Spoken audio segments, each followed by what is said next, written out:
Hello नमस्कार आदाब में भी दोस्तों, रेपिस्ट आसाराम के लिए राम मंदिर का वीआईपी गेट खुल जाता है, लेकिन आम जनता के लिए गैस एजेंसियों के बाहर सिर्फ लंबी कतारें और लाठियां हैं। एक तरफ प्रधानमंत्री कह रहे हैं कि कोविड जैसी हिम्मत दिखाओ, तो दूसरी तरफ यूपी पुलिस के अधिकारी खुलेआम ईरान भेजने की धमकी दे रहे हैं। क्या देश का कानून सिर्फ चेहरा देखकर चलता है? आज इन 12 बड़ी अब तक की खबरों पर हम सिस्टम की धज्जियां उड़ाएंगे। दोस्तों, शुरुआत करते हैं बरेली से, जहां घर के अंदर नमाज पढ़ने पर 12 लोगों को गिरफ्तार करने वाली पुलिस को हाईकोर्ट ने तगड़ी फटकार लगाई है। दोस्तों, कोर्ट ने डीएम और एसपी को 23 मार्च को पेश होने का आदेश दिया है और मकान मालिक हसीन खान को सुरक्षा देने के लिए भी कहा है। उधर दिल्ली सहारनपुर हाईवे पर यह सड़क मुसलमानों के लिए नहीं है लिखने वाली हिंदू रक्षा दल की सुलेखा और शारदा अब जेल की हवा खा रही है। डंडा चल चुका है।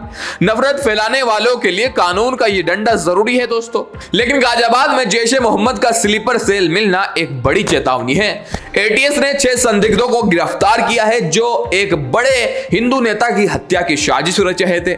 संभल के डिप्टी सीएम कुलदीप कुमार का एक वीडियो वायरल है दोस्तों, जिसमें वो कह रहे हैं कि ईरान के लिए छाती पीटने वाले ईरान चले जाए, रील बनाओगे तो रेल बना दूंगा। अब 10 आदमी खड़े होकर छाती पीट रहे हैं, हाय हाय हाय साहब ईरान को मार डाला, ईरान को मार डाला।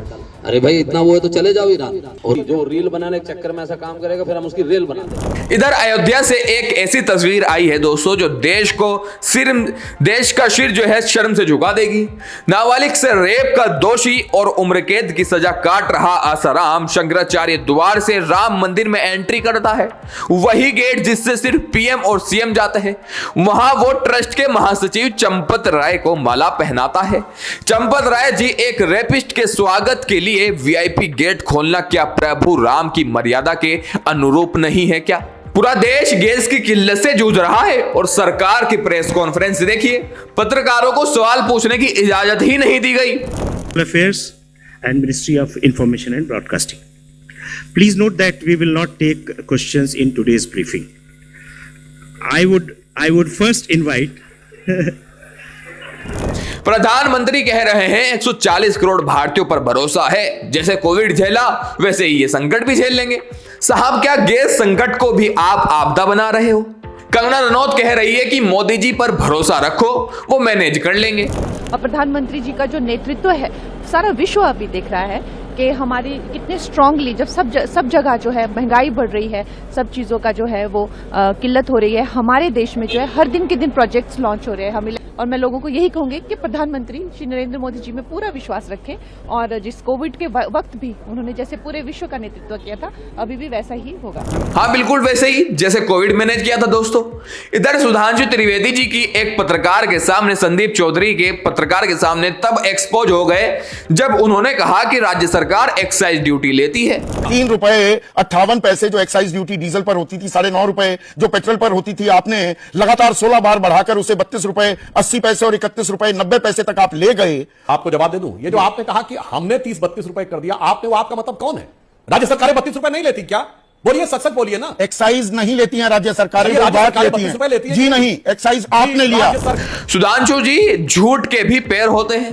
एक्साइज ड्यूटी सिर्फ केंद्र सरकार लेती है। जमीनी हकीकत यह है कि लोग पेट्रोल पंपों पर 500 लीटर के ड्रम लेकर खड़े हैं। गैस की लाइन में खड़ी महिलाएं फ्रस्ट्रेट होकर रो रही हैं, लेकिन मीडिया का एक हिस्सा अभी भी होर्मुज खुल गया का झूठ फैला रहा है दोस्तों।